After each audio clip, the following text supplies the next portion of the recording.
What's up everyone, it's me Boy Balakero and I'm back for another video.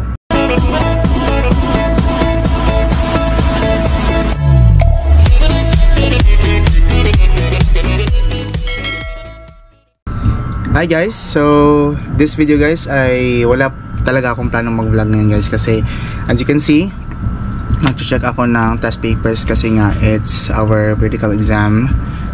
Today is the last day and tomorrow is Palm Sunday and Holy Week na guys. Ayan guys, again wala akong planong mag-vlog ngayon kasi nga I'm doing my paperworks, but then again it's very needed guys kasi part ng content sa vlog natin. And this afternoon finally dumating na yung damit ni San Bartolome guys na pinagawa ko again kay Sir Louis Frederick de Jesus. Though may damit na si San Bartolome na pinagawa ko guys for his Good Friday investment, hindi lang ako nag-vlog guys kasi para surprise naman. Yun nga, ito yung damit na pinagawa ko kay Sir Louis Frederick de Jesus. Nung Sunday niya ito pinadala and it arrived this afternoon. Ngayon lang, actually ngayon lang. Kasi habang nag-check ako ay pumasok si mama and sabi niya may dumating daw na parcel. So I'm sure kay San Bartolome daw guys kasi wala naman akong hinihintay pa na parcel. So buksan na natin and tingnan natin guys and then ipapasuot natin kay San Bartolome. Ngayon he's currently wearing his Good Friday investment and again hindi ko muna ipapakita sa inyo guys kasi it's a surprise kasi isa ito sa I would consider na pinakamagandang investment ni San Bartolome. I'm not saying na hindi ito maganda guys pero it's really special yung Good Friday investment niya kasi pinaghandaan talaga yung Good Friday investment niya, kinonseptualize talaga. Maraming salamat pala kay Katoto Camarero Diaries, siya yung gumawa ng Good Friday investment ni San Bartolome guys. And then again, mamaya ko na ipapakita sa inyo guys kung ano yung damit ni San Bartolome for Good Friday. As of now, ipapakita ko muna sa inyo yung kanyang Holy Wednesday investment and Easter Sunday investment. So buksan na natin guys. So ito, yan, obvious naman na investment yung naman So bubuksan ko na yun. Yung color ng damit niya guys for Holy Wednesday, itong purple. And sa naman sa Easter Sunday ay parang mocha, hindi siya mocha ba? Parang ano siya guys, parang anong tawag nito? Parang Pantone. So, and nagpapagawa pala ako ng kamison guys para kay San Bartolome para sa ano niya, sa damit na panood. So, ayan. And guys, finally yun. So, una, yung kamison niya ito. Yun. Yan, nakabukas yung likod kasi ipipin ko lang naman to. So ipapasuot ko muna tong kamison kay San Bartolome guys bago ako mag video ng pagbibihis niya kasi surprise yung Good Friday investment niya guys. So ito kamison niya, check, and then yung Holy Wednesday investment niya, purple, ang ganda. This is actually my third time na nagpagawa kay Sir Louis. Yung una yung yellow na damit ni San Bartolome, yung pangalawa naman ay yung investment niya sa kapistahan niya na hindi ko pa pinaprosesyon. I mean hindi ko pa pinasuot sa kanyang Holy Week procession, mamaya na lang next time. So yung violet na damit niya guys, ganda, gustong gusto ko. Tapos may partner to na ano, parang ano siya, hindi siya cape pero parang pwede siyang kapa actually, pero parang ganun siya guys, velvet, yan pula, ganda, bagay na bagay ito sa kanya guys. And then yung Easter Sunday investment niya, ito ay gold pala siya guys, gold na may kasama na may silver, yan. Tapos ito belt niya, siguro walang belt yung violet. Walang belt. So yan guys, ipapasuot ko na kay San Bartolome. Of course, magsisindi muna ako ng kandila para naman of course to pay respect and veneration kay San Bartolome habang binibihisan ko siya.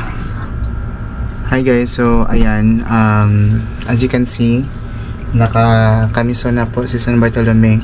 Medyo malayo lang yung camera guys kasi currently naka-charge siya and hindi ko siya na-charge kasi nga wala akong planong mag-vlog ngayon. So anyway, I hope you can still see it here. Yan, nakakamiso na si San Bartolome. Isa yan sa mga pinagawa ko kay Sir Louis Frederick de Jesus guys. So maybe I'll tilt a little bit the angle na kung saan makikita nyo si San Bartolome guys.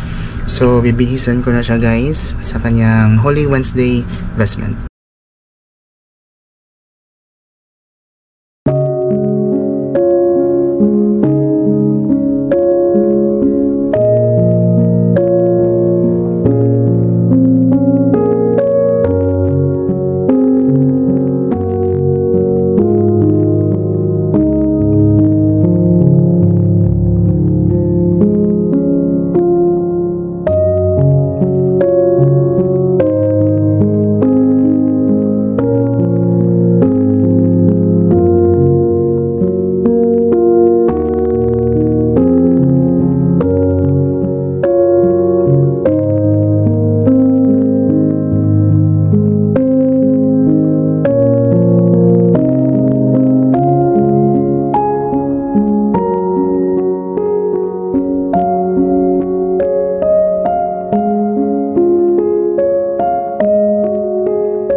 So, ayan guys, tapos ko nang bihisan si San Bartolome sa kanyang Holy Wednesday vestment.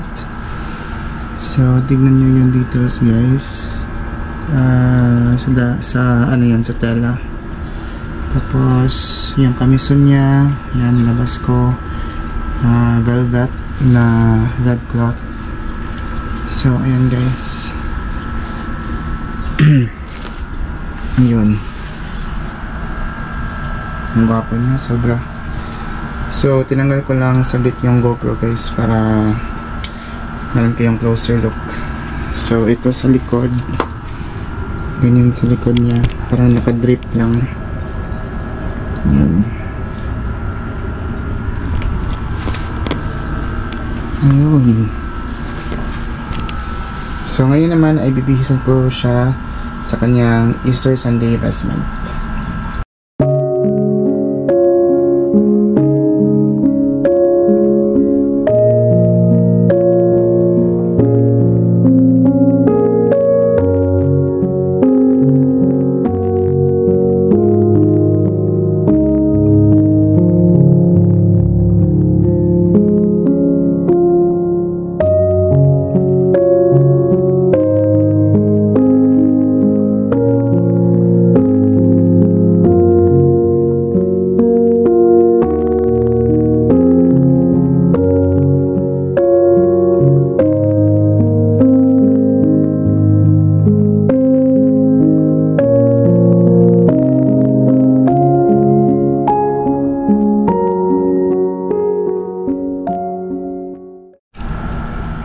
So, ayan na guys, yung Easter Sunday vestment ni San Bartolome.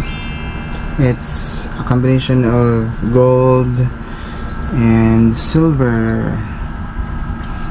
So, hindi ko na lang nilock yung scroll tsaka knife guys kasi tatanggalin ko naman yan mamaya. Kasi ibabalik ko yung vestment niya for Holy Wednesday. Kasi, yun nga, para in preparation na for sa kanyang Holy Wednesday na procession. So, I want to make it flowy na parang comfortable lang na flowy. So, ito yung likod niya. Hindi ko na nang pinin guys kasi tatanggalin ko naman yan mamaya ang knife niya. So, ayun. Yun na nga guys. So, bukas ay kukunin namin si Santa Juana sa Tayod, sa bahay ni nanay. And then, aayusin na yung mga karosa guys. And lilinisin na rin namin guys para ready na for Holy Wednesday.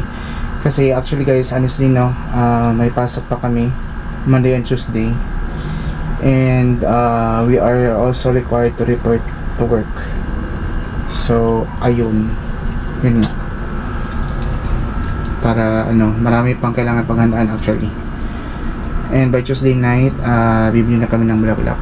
So yun guys, we're back for our whole week vlog. Yun yung best man si San Bartolome.